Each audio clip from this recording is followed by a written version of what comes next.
अगम ने जल्दी जल्दी बुक खोल ली है। इससे पहले मैम मेरे से कोई क्वेश्चन पूछ ले मैं सब कुछ मैम वो पढ़ डालूं। हिस्ट्री की बुक है। ओ अगम बेटा हिस्ट्री के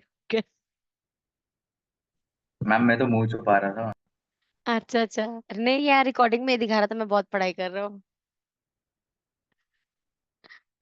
बताओ बेटा किस किसने पढ़ाई करी जो कल टॉपिक पढ़ाया था।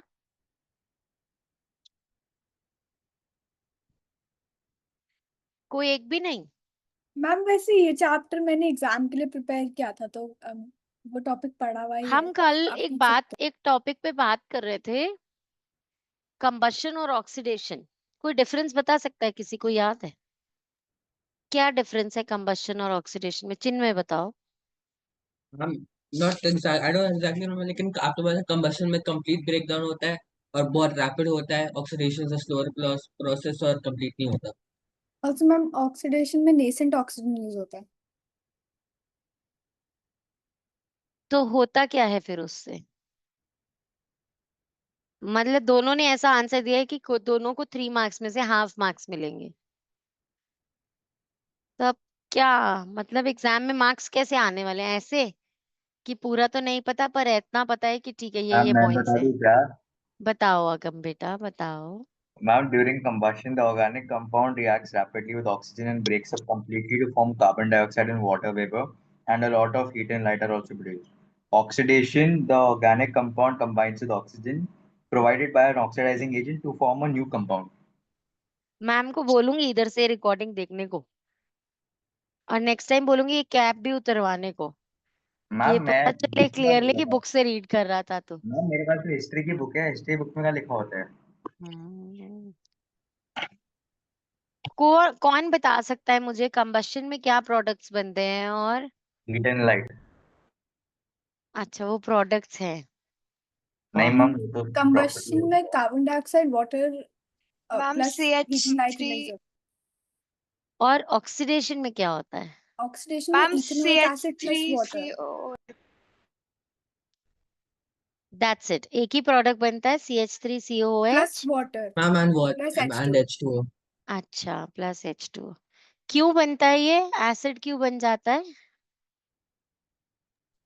मैम जो ऑक्सीजन के दो एटम्स होते हैं वो हाइड्रोजन के एक हाइड्रोजन H2O से रिएक्ट कर H2 से रिएक्ट करता है तो H2O बन जाता है, और एक O डबल बॉन्ड उसमें ज्वाइन हो जाता है, इसलिए CH3COOH बन जाता है।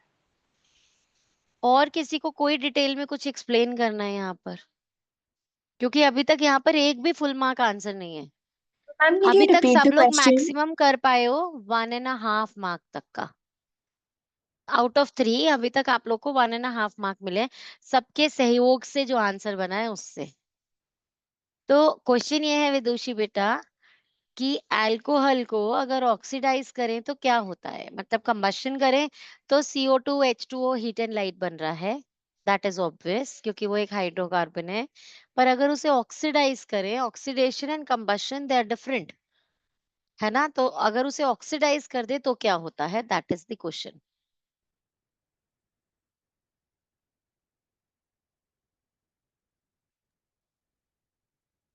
कोई नहीं, किसी ने पढ़ाई नहीं करी। मैम अटेम्प्ट करूं? हाँ बोलो बेटा। मैम जो CH3CH2OH होता है उसमें जो CH2 का दो H होते हैं, दे कंबाइन विद एक oxygen to form H2O, and बाकी वे लेफ्ट विद CH3OH प्लस एक oxygen, so those combine to form CH3COOH। 1.5 mark. और कोई? हाँ मैं बताऊँ। हम्म। मैम जो C2H5OH है मैम, वो नेसेंट ऑक्सीजन के साथ बेसिक पोटेशियम पर मैग्नेट के साथ, in the presence of basic potassium पर मैग्नेट वो रिएक्ट होते हैं, जिससे हमें CH3COOH प्लस H2O मिलता है। और 2 मैम मार्क्स, 3 में से 2 marks.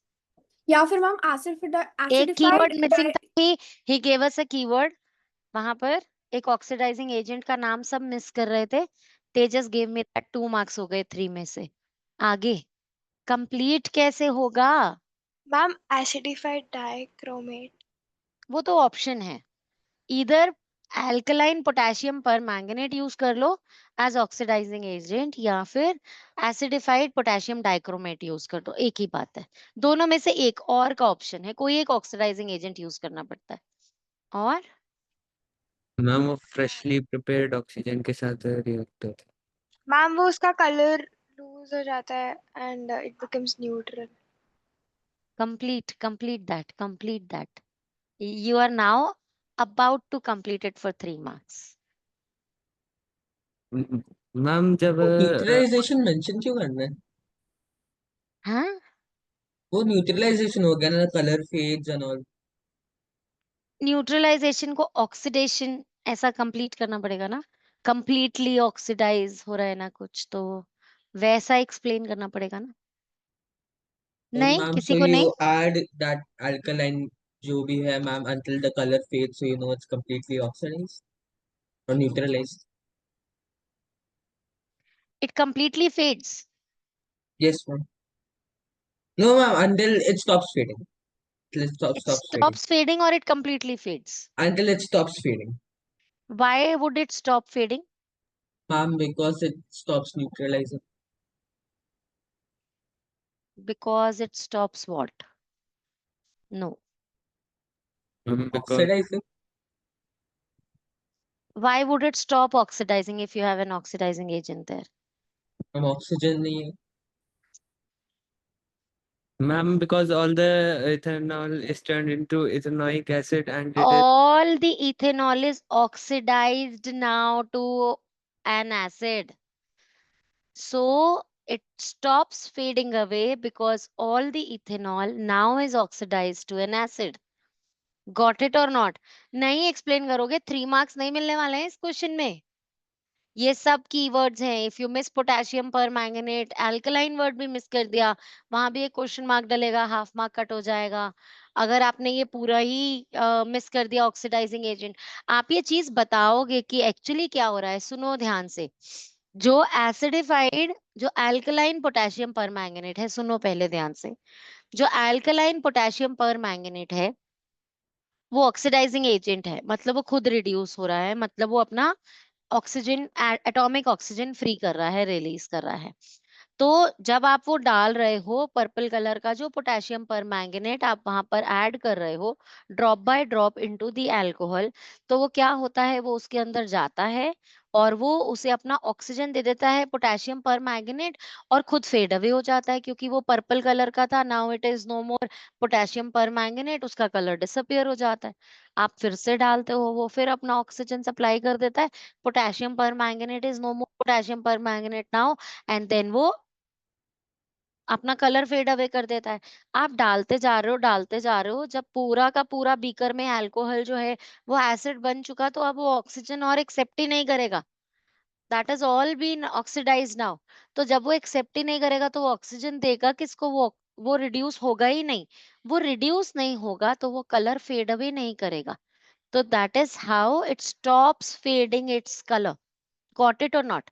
Yesterday in the last class, I was not happy with my own explanation. So I thought to pick it up कि देखते किस कौन कौन satisfied नहीं था कि नहीं नहीं समझ नहीं आया, और कौन पढ़कर आएगा। नहीं ना, कोई नहीं पढ़ता है ना, कोई बुक नहीं उठाता है ना। मुझे ही एक्सप्लेनेशन बहुत अच्छा इम्प्रेसिव सा नहीं लगा था, तो आए picked up the book and I studied. तो मैंने पढ़ना है ना किसी को भी, मैं एग्जाम दे आऊं सबकी जगह बोर्ड का, सबको यस मैम, ले लो, कोई नहीं रोक रहा, कोई नहीं रोक रहा। सबको समझ में आ गया कि क्या हो रहा है, क्यों it has stopped now fading away, because it has completely oxidized all the alcohol present in the beaker, or I can say that there is no more need to get himself reduced। वो KMNO4 को और reduce ही नहीं करना है। one more thing, मैंने आपको कहा था मिथेनोइक एसिड, नहीं sorry methanol we cannot drink, it is poisonous। Why is that poisonous? Who can tell me? Who studied this? Ma'am Who teaches? Ma'am जब हम मिथेनॉल मिथेनॉल ड्रिंक करते हैं ma'am तो फिर वो हमारे लीवर में जाके मिथेनॉल बना देता है जो हमारी ऑप्टिक नर्व्स को डैमेज कर देता है और लिवर को डैमेज। कैसे बना देता है? मिथेनॉल से मिथेनॉल कैसे बनता है? मैम गिव वो me the keyword, the term liver में ऑक्सीडाइज जा ऑक्सीडाइज हो जाता है। तो मतलब एक अल्कोहल ऑक्सीडाइज होकर एक एल्डिहाइड बन गया। पर अभी जो पीछे रिएक्शन हम डिस्कस करके आए हैं, अल्कोहल को ऑक्सीडाइज करके एसिड बनाकर आए हैं। Are these two things contrary to each other और इंटर रिलेटेड? क्या है issue? Nobody tried to dig that out. बोलो विदुषी बेटा। Ma'am, I think they're interrelated because when methanol goes into the stomach and it forms formaldehyde and also acid, which is I think formic acid. So both of them are poisonous. So I guess they're interrelated because both of them poison the body. That is actually an intermediate step we are talking about. Listen how. हमेशा जब आपने वो भी बात किया ना, ethanol getting oxidise to acid, बीच में एक इंटरमीडिएट स्टेप है कि पहले एल्डिहाइड बनता है बेटा। तो आपने पहले बात की थी इथेनॉल की, उससे जो आपने एल्डिहाइड बनाया, इथेनॉल बनाया, दैट इज नॉट पॉइजनस, वो एसिड में टर्न हो गया। हमारी बॉडी के अंदर जो है ये जो बनता है मीथेनॉल बन जाता है, दिस इज पॉइजनस अगर मीथेनॉल ड्रिंक कर लिया जाए तो। गॉट इट एवरीवन और नॉट? आ गई बात समझ में कि नहीं आई सबको? तो इसीलिए मीथेनॉल नहीं पिया जाता, नहीं कंज्यूम किया जाता, क्योंकि उसके ऑक्सीडाइजिंग से जो मीथेनॉल बनेगा that is poisonous for us. Understood और नॉट? तो अगर आपसे इस क्वेश्चन को कि अल्कोहल को एसिड बनाने में प्रोसेसेस एक्सप्लेन करो, में प्रोसेसेस में ईएस प्लूरल आ जाए और ये एक हाई वेटेड क्वेश्चन बन जाए, तो एक इंटरमीडिएट स्टेप दिखाना पड़ेगा कि एल्डिहाइड बन रहा है। Are you people getting it or not? तो अगर बीच में आप उसका एल्डिहाइड बना रहे हैं तो क्या करेंगे? पहले सिर्फ एक ऑक्सीजन सप्लाई करो, टू जो नेसेंट ऑक्सीजन के पार्टिकल्स लिए थे, एटम्स लिए थे, टू नहीं लेकर पहले एक लो। तो अल्कोहल में पहले एक ऑक्सीजन पुट करो, उसे एक एल्डिहाइड बना दो, CH3CHO। फिर से CH3CHO में एक और एक एटॉमिक ऑक्सीजन डालो और फिर उसका CH3COOH बनाओ। आ रही है बेटा बात समझ में कि नहीं आ रही? तो इथेनॉल का journey to ethanoic acid is not a single step thing actually, वो बीच में एक स्टेप है जो मिस्ड है यहाँ पर अगर यही इलेबोरेटेड आ जाए तो आप बीच में एक इथेनॉल बनाकर फिर इथेनोइक एसिड बनाएंगे। गॉट इट और नॉट बच्चे? क्लियर है सबको कि नहीं है? चले अभी वापस टॉपिक की तरफ। तो प्लीज पढ़ लिया करो, अगर नहीं पढ़ोगे बेटा तो नहीं आएंगी चीजें समझ में। जितना पढ़ते हैं ना उतना कॉन्सेप्ट और अच्छा होता जाता है, तो इसीलिए spend time with your books, उन्हें पढ़ो बार बार चीजों को। चलो अभी हम लोगों ने इथेनोइक एसिड का डिस्कस कर लिया था कि एक्शन ऑन लिटमस क्या होगा, because it's acid it will turn blue, litmus red. अब हमें बात करनी है कि इनका कार्बोनेट्स और हाइड्रोजन कार्बोनेट्स के साथ क्या रिएक्शन होगा। हमने ये बात कल भी की थी कि एक एसिड है, कार्बोनेट्स और बाइकार्बोनेट्स क्या होते हैं? They are weak bases, right और नॉट? वीक बेसिस होते हैं ना, तो ये सॉल्ट्स बनाएंगे। जब आप एक वीक एसिड और एक वीक बेस का रिएक्शन कर रहे हैं तो न्यूट्रल सॉल्ट्स बनते हैं, राइट? तो इसका मतलब you can explain here that when this acid reacts with carbonates, metal carbonates and metal bicarbonates, तो क्या हो जाएगा? न्यूट्रल सॉल्ट्स बनेंगे। और साथ में कैरेक्टरिस्टिक प्रॉपर्टी क्या होती है? साथ में एक H2O बनता है और साथ में कार्बन डाइऑक्साइड जरूर रिलीज होगी, क्योंकि every carbonate ion is an unstable ion जो कि बहुत जल्दी CO2 लिबरेट कर देता है अपनी। किया है ना, कितनी बार कर लिया अब हमने ये रिएक्शन? सबसे पहले वाले चैप्टर से शुरू किया था करना, उसके बाद हमने ये एसिड बेसिस सॉल्ट्स चैप्टर में कर लिया, मेटल्स एंड नॉन मेटल्स में भी किया था, है ना? मेटल की प्रॉपर्टीज विद एसिड्स में भी किया था, और अब ये फाइनली इसमें भी आ रहा है, एसिड चेंज हो रहा है बस। समझ में आ रहा है सबको क्या है ये? तो जब भी मेटल कार्बोनेट मेटल बाइकार्बोनेट के साथ रिएक्शन होगा, देखो मैंने ये बात तब भी आपको समझाई थी कि सिर्फ बैलेंसिंग में फर्क है, बाकी सब कुछ देखो सही है, सेम ही है। यहाँ पे CH3COONA, यहाँ पे CH3COONA, CO2 बन रहा है, CO2 बन रहा है, H2O बन रहा है, H2O बन रहा है। सिर्फ बैलेंसिंग में डिफरेंस है क्योंकि जब NaHCO3 के साथ आप रिएक्ट करते हो तो जो एक H लेने के लिए यहाँ 2 पार्टिकल्स एसिटिक एसिड के, आपने क्या किया, यहाँ से एक तो कार्बन डाइऑक्साइड लिबरेट कर दिया बेटा, बाकी क्या बचा, Na2O बच गया अभी के लिए। तो वो जो एक O बचा उसको आप H2O बनाते हो। वो H2O बनाने के लिए आपको 2 H चाहिए, पर ये तो यहाँ से ब्रेक होता है और सिर्फ एक ही H है। आपको 2 H सप्लाई करने के लिए आपने इसके 2 पार्टिकल्स ले लिए, पूरे CH3COH के 2 पार्टिकल्स, ताकि 2 H सप्लाई हो सके। वो 2 जो H है वो कंबाइन होकर उस O के साथ H2O बना। अब बाकी क्या बचा, सिर्फ Na एटम बच गया और CH3COO के 2 पार्टिकल्स बच गए। तो ये अब ये क्या हो जाएगा, CH3COO Na, राइट बच्चे और नॉट। यहाँ पर क्या हुआ, अच्छी बात ये हुई कि एक ही पार्टिकल लेने से एक H इधर से सप्लाई हुआ, एक H इसके पास अपने आप के पास था। तो इन 2 H और एक एक्स्ट्रा O से जो CO2 लिबरेट होने के बाद O बचा, उन दोनों H ने उस O के साथ H2O बनाया, CO2 यहाँ से लिबरेट होकर निकला था और सिर्फ बचा जो Na वो इसके साथ रिएक्ट कर गया। तो सिर्फ बैलेंसिंग में ही तो फर्क है। मेटल कार्बोनेट मेटल बाइकार्बोनेट के साथ हमेशा जब भी रिएक्शन करोगे, रिएक्शन सेम आएगा, सिर्फ बैलेंसिंग में डिफरेंस होता है, राइट बच्चे और नॉट। ठीक है, और ये बनेगा क्या, सोडियम इथेनोएट, इथेनोएट, राइट और नॉट बच्चे, क्लियर है। Sodium ethanoate is a sodium salt of ethanoic acid. आ रही है बच्चे बात समझ में कि नहीं आ रही। व्हाट इज द नेचर, इसकी नेचर क्या होगी, इट्स अ न्यूट्रल सॉल्ट। ठीक है, क्लियर है, कोई प्रॉब्लम यहाँ पर, जल्दी से नोट करो, फिर कोई प्रॉब्लम नहीं है तो फटाफट से।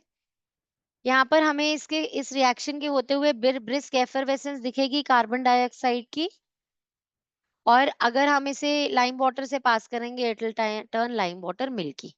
कौन सा गैस प्रोड्यूस हो रहा है उसको टेस्ट करने के लिए लाइम वाटर टेस्ट यहाँ पर पॉजिटिव आएगा। बाकी सब कार्बोक्सिलिक एसिड इसी तरीके से सोडियम कार्बोनेट से रिएक्ट करते हैं। मैम इथेनोइक एसिड की जगह प्रोपेनोइक एसिड भी दे दे तब भी वो प्रोपेनोएट ही बन जाएगा। Sodium salt of propanoic acid would be sodium propanoate. ठीक है ना, कोई प्रॉब्लम तो नहीं है। जल्दी से कंप्लीट करो इसको फटाफट से।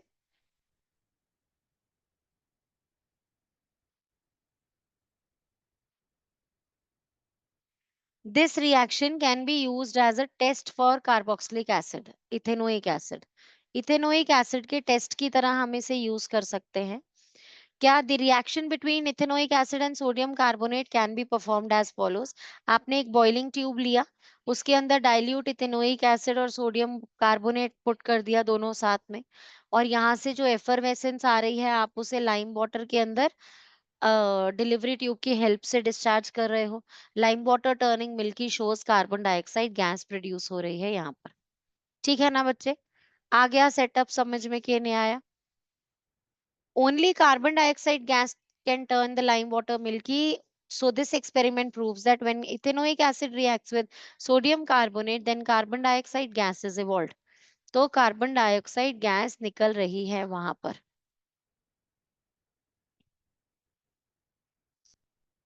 नेक्स्ट है एक एसिड का सोडियम हाइड्रोक्साइड के साथ reaction. Sodium hydroxide is a strong base, है ना। सोडियम हाइड्रोक्साइड पोटेशियम हाइड्रोक्साइड दो ही नाम याद कराए हैं। स्ट्रॉन्ग बेस में इट्स अ स्ट्रॉन्ग बेस, और एसिटिक एसिड जिसकी बात हो रही है यहाँ पर ethanoic acid, that is a weak acid. तो जो सॉल्ट बनेगा that will be a basic salt. आ रही है बात समझ में कि नहीं आ रही बेटा।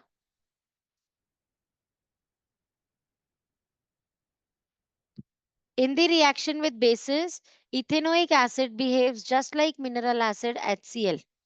In fact, all the carboxylic acid reacts with bases like sodium hydroxide to form corresponding salts in water.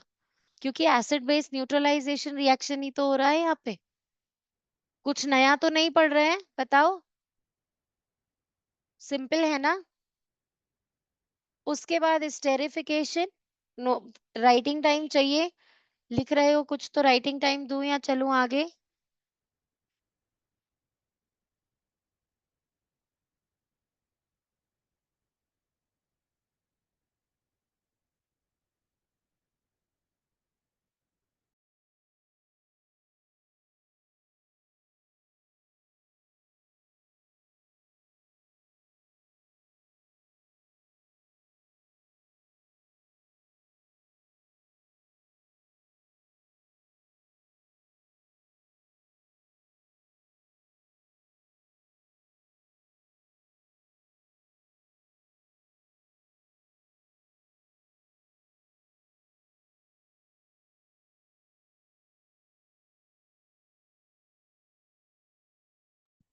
चले बच्चे आगे।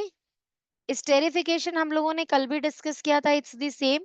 क्या होता है यहाँ पर देखो, एसिड जो है वो यहाँ से आयोनाइज होता है, यहाँ से ब्रेक होता है, और अल्कोहल यहाँ से H और OH से वाटर बन जाता है, और इन दोनों से मिलाकर Easter CH3COO C2H5. So this is ethyl for this and ethanoate. आ रही है बच्चे बात समझ में कि नहीं आ रही? And this has got sweet smell, क्योंकि ये ईस्टर्स हैं। ईस्टर्स की कैरेक्टरिस्टिक प्रॉपर्टी इज उनमें फ्रूटी स्मेल्स आती हैं, कभी ग्रेप, कभी कोई फ्रूट, कभी कोई फ्रूट, अलग अलग फ्रूट्स की स्मेल होती है उनके अंदर। ठीक है बच्चे? So esterification or formation of an ester with the help of fragrance can be used as a test for ethanoic acid and alcohol both. So it's a test for both. आपके given test tube में alcohol है तो acid डाल दो, ethanoic acid डाल दो। आपके given test tube में एसिड है कि नहीं ये चेक करना है तो अल्कोहल डाल दो। Alcohol and acid both ways would give you an ester which gives you fruity smell. Right बच्चे? ईस्टर्स जो होते हैं वो वॉलेटाइल लिक्विड्स होते हैं, that is if you leave the bottle open वो सब वेपर बन के निकल जाएंगे बॉटल से। They are volatile liquids having sweet smell और pleasant smell. They are said to have fruity smell. Esters are used in making artificial perfumes. This is because of the fact that most of the esters have pleasant smell. Esters are also used for flavoring agents. This means that esters can be used as artificial flavors in ice cream, cold drinks, and sweets. जो वो कहते हैं कि ये कावा ice cream है, वो कावा is only the flavor. There are no nutritions from the saffron there, right or not? तो जो भी फ्लेवर्स कहे जाते हैं, वेनिला एसेंस है, ये है, वो है, वो सब एसेंस वर्ड इसीलिए यूज करते हैं because they are actually the esters. उनमें न्यूट्रिशन नहीं है उस चीज का, राइट बच्चे? चले अभी आगे। One of the most important reaction of ester is that they can be hydrolyzed back to alcohol and carboxylic acids from which they are originally formed. अब this is very important, hydrolysis of ester. Hydrolyze word का मतलब ही होता है to break down, है ना? तो जब हम hydrolysis of ester कर रहे हैं, मतलब हम ester को break कर रहे हैं, तो we will put a base there to break it down again. Break करने से क्या होगा, ये सोडियम जो है ये इसके साथ कंबाइन हो जाएगा, सोडियम इथेनोएट बन जाएगा, और जो ये OH है ये C2H5OH के साथ कंबाइन हो जाएगा। गॉट इट बच्चे? आई बात समझ में? The alkaline hydrolysis of ester using alkali like sodium hydroxide is known as saponification. हमने यही तो किया था जब हमने सोप फॉर्मेशन किया था, याद करो। यही यूज किया था कि नहीं यूज किया था? कि हमने ईस्टर्स यूज किए थे, क्या कहा था? जो आप ऑयल्स यूज करते हो, vegetable oils, they are esters of long chain fatty acids. यही बोली थी बात हमने सोप्स की इंट्रोडक्शन में। देखें अभी नेक्स्ट टॉपिक में ही है जो हम पहले कवर कर चुके हैं।